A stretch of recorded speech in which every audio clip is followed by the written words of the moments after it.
तुम्ही त्याला डिस्टर्ब करू नका.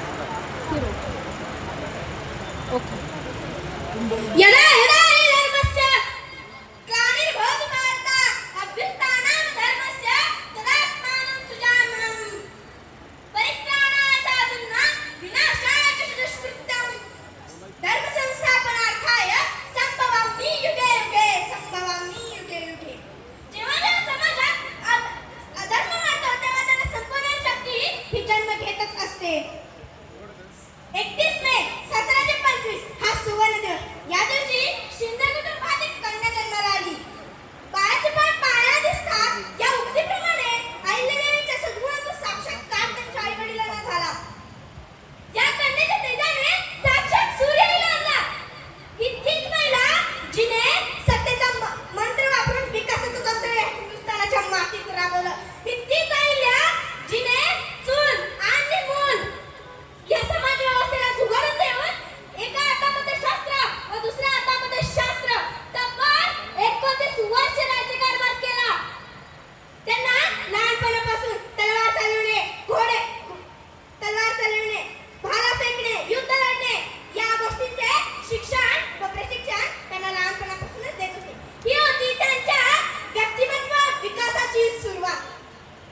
वयाच्या 8व्या वर्षी त्यांना मल्हाररावांचे पुत्र खंडेराव यांच्याशी त्यांचा विवाह झाला. मल्हाररावांच्या आशीर्वादामुळे आणि मार्गदर्शनामुळे त्यांनी आपली वाटचाल सुरू केली. अहिल्यादेवीचे पती खंडेराव हे देखील एक पराक्रमी योद्धा होते. 1754 मध्ये कुबेराच्या लढाईत त्यांना वीरमरण आले. पती गेल्यानंतर स्त्रीला सती देण्याची त्या काळची प्रथा होती, पण मल्हाररावांच्या सांगण्यावरून त्या सती गेल्या नाही.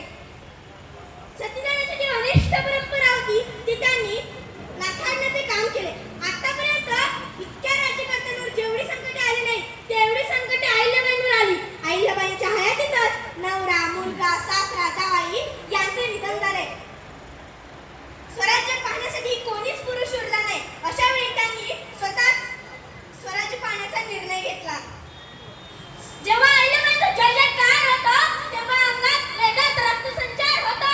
वाटते त्यावेळी मोठमोठी या समाजातील नीच प्रवृत्तींना ज्यांनी आमच्यासारख्या चिमुरडींवर अन्याय केला. पण आडवा येतो तो अमुजात कायदा होता तो म्हणजे आमच्या अहिल्यादेवींचा. म्हणजेच जागच्या जागी हात पाय कलम करणे तेव्हाच मारली नसती ही पानमुळे या मातीत. या अहिल्यादेवी जयंतीला राजमाता तुमची फार आठवण येते. या अहिल्यादेवी जयंतीला राजमाता जोरदार टाळ्या वाजवायच्या. म्हणून मला म्हणावंसं वाटतं की महिलांवरील अत्याचार थांबतील काय? बलात्कारांना फाशी मिळेल काय? महिलांवरील अत्याचार थांबतील काय? बलात्कारांना फाशी मिळेल काय? उघड्यावरील लोकांना निवारा मिळेल काय? रस्त्यावरील भुकेलेल्यांना अन्न मिळेल काय? हीच आमची मागणी या अहिल्यादेवी जयंतीला सरकारला कळेल काय? हीच आमची मागणी या अहिल्यादेवी सरकारला कळेल काय? म्हणून मला म्हणायचं वाटतं की वो मुकाम अब भी बाकी है, वो काम अब भी बाकी है. वो मुकाम अब भी बाकी है, वो काम अब भी बाकी है. ये सब करने के लिए राजमाता अहिल्यादेवी यह नाम ही काफी है. ये सब करने के लिए राजमाता अहिल्यादेवी यह नाम ही काफी है. राघोबा पेशवे आपली 50,000ची फौज घेऊन अहिल्यादेवीच्या साम्राज्यावर चालून आला. पण त्यांची दूरदृष्टी बघा ना, त्यांनी आपल्या स्वराज्यातल्या महिलांना तलवार चालवणे, युद्ध कला शिकवल्या.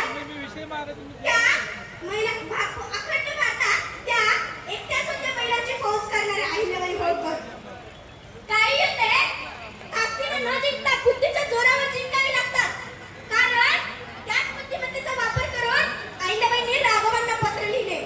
मी एकटी आहे, आपला आहे असे समजू नका. कारण तलवार खांद्यावर टाकून उभी राहिली ना तर तुम्हाला प्रचंड जड जाईल. आपली भेट लवकरच रणांगणात होईल. पण जर मी हरले तर मला कोणी नावे ठेवणार नाही. पण जर तुम्ही हरलात तर जग तुम्हाला नावे ठेवेल की तुम्ही एका महिलेकडून हरलात. शत्रूला रणात पराभूत करण्याआधी मनात पराभूत करायचं असतं. कारण मनात पराभूत झालेला शत्रू रणात उभा राहू शकत नाही. हे मानसशास्त्र त्यांना अवगत होते. आणखी काय बोलावं माय माऊलीबद्दल? कर्तव्यनिष्ठ, शिस्तप्रिय, न्यायप्रिय अशा अनेक गुणांनी झपाटलेले व्यक्तिमत्व आजचा आपला समाज आणि स्त्रियांवर होणारे अन्याय हे ह्यामुळेसाठी स्त्रीने कोणावर अवलंबून न राहता स्वतःच्या संकटांचा सामना करायला हवा व जर प्रत्येक स्त्रीने अहिल्याबाईंना आदर्शवत ठेवलं ना तर ती कुठल्याही संकटाला सामोरे जाऊ शकते. शेवटी